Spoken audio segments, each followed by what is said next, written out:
I'm already sitting down and I'm lazy, so it's for me. Okay, so before I start, there's 2 quick questions. Just raise your hands or just like nod along. Have you dyed your hair? Right, anyone? Blair's done it. A couple people. Has anyone blown glass? No? Okay, a little bit experience with it. So before we begin, I want to talk about blowing glass. What it is you have this vat of molten glass, and you stick a pipe into it, you gather the glass, you pull it out of the heater, and then you start molding it, you change it, you add to it, you blow into it, make bubbles, you do a variety of stuff. Now, like with glass, it's magic. Glass blowing is magic. If you ever get a chance to see it live, do it. Look online, like Google, like some of the videos on YouTube are just like inspirational, they change your life. So definitely look for that stuff. But the thing that's interesting about glass blowing in relation to hair is that both of them are a medium that is often ignored or overlooked, and they're both very fluid.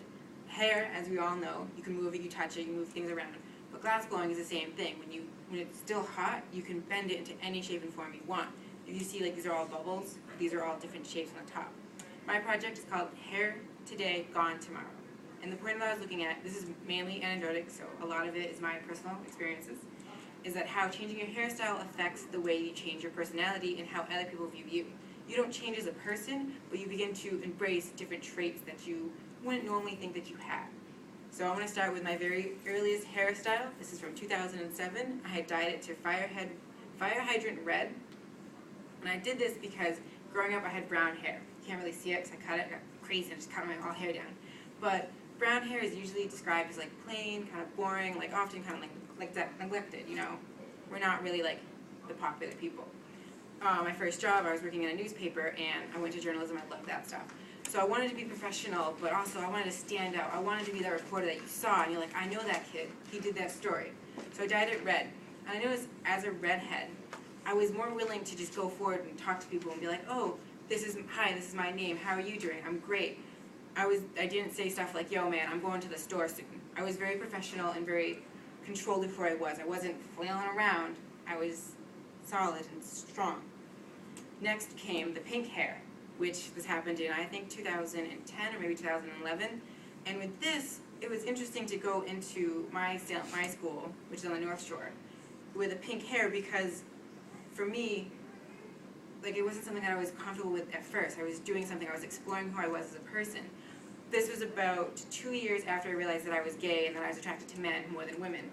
And going into like a Boston school with pink hair and my flamboyant attitude, people pegged me, and I embraced that ability. I was the sassy gay friend who was like, yo, girlfriend, you don't know what you're talking about, okay? So I definitely played up to it, and I realized that part of me, like, that is a part of who I am. I am a little bit sassy gay man, but I am professional. But having the pink hair was an escape for me. I could be, you know, and then after that, it got long, and I just didn't like it, so I cut it off. That's what I do with all the hairstyles. I just cut them off when I'm done with them. This happened last semester, 2012, pretty much around October.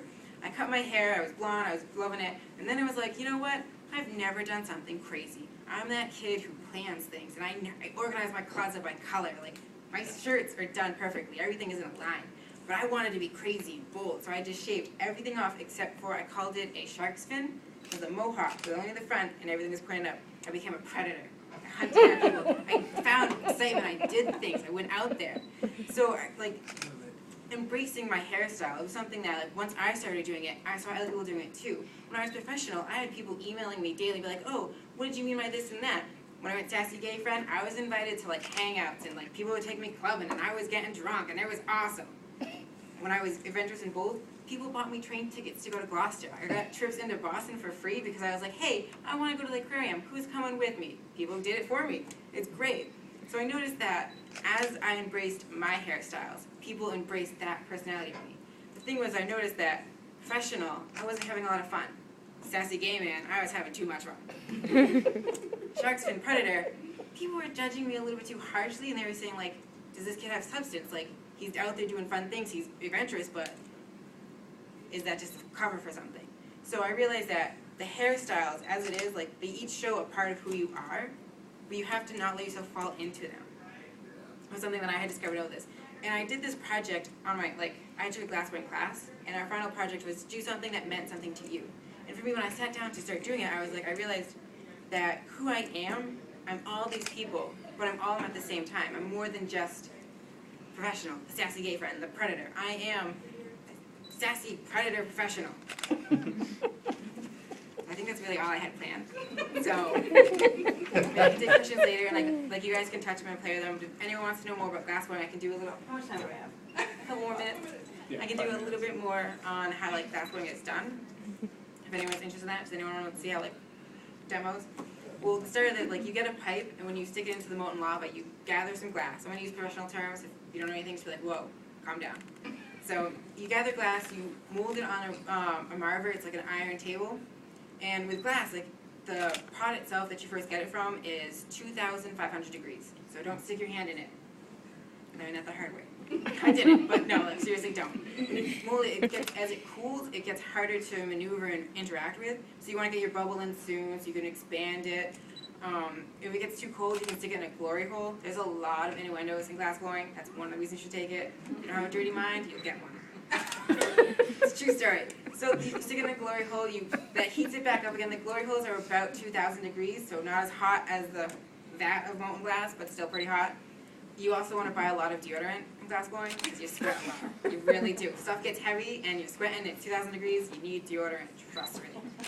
So you take it out and you keep molding it. With these ones, this is probably the best one to actually show. I made this bubble, and then you added the bits, and the colored glass, you can either get shards of colored glass and then you roll it in there, you let the color like soak into the glass, or you have a vat of colored glass to begin with.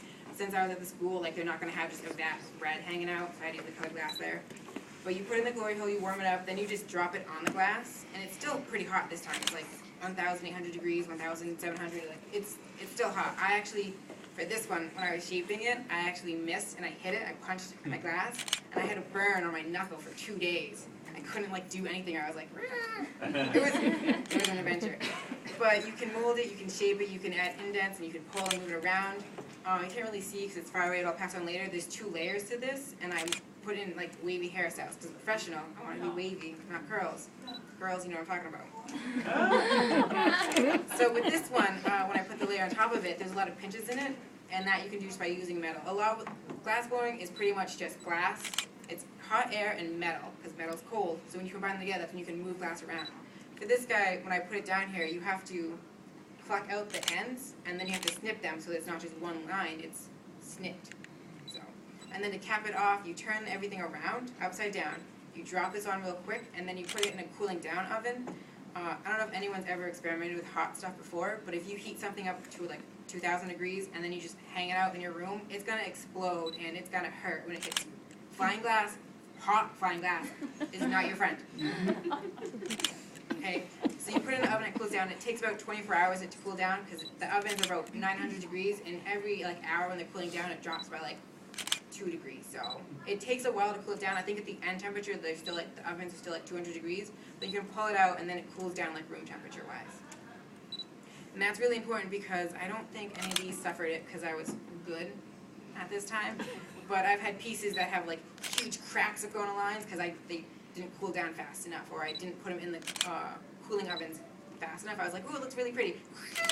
So that's the thing. Part of it. And these are all smoothed and like professional done, but you can there's metal tools like scrapers that you just hold the glass over and it cuts it down layer on layer. I think that's really everything I have. Like glassblowing is a lot, so I definitely like if your school offers it, take it. I don't care if you're graduating this semester, fail a class and then take it. You haven't done finals yet, you can still fail a class.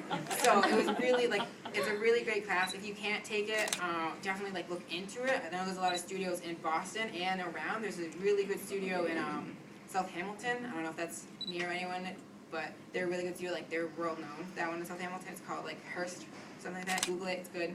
But definitely like looking on, like if you look on YouTube, if you spend at least 5 minutes watching YouTube videos, you're gonna be like, I want to do this. I want to play with fire. Yeah. Everyone loves to play with fire. So glassblowing is what it is. How much time do I got? I think that's my time. And again, like if you want to see this afterwards, just come get me and I'll show you.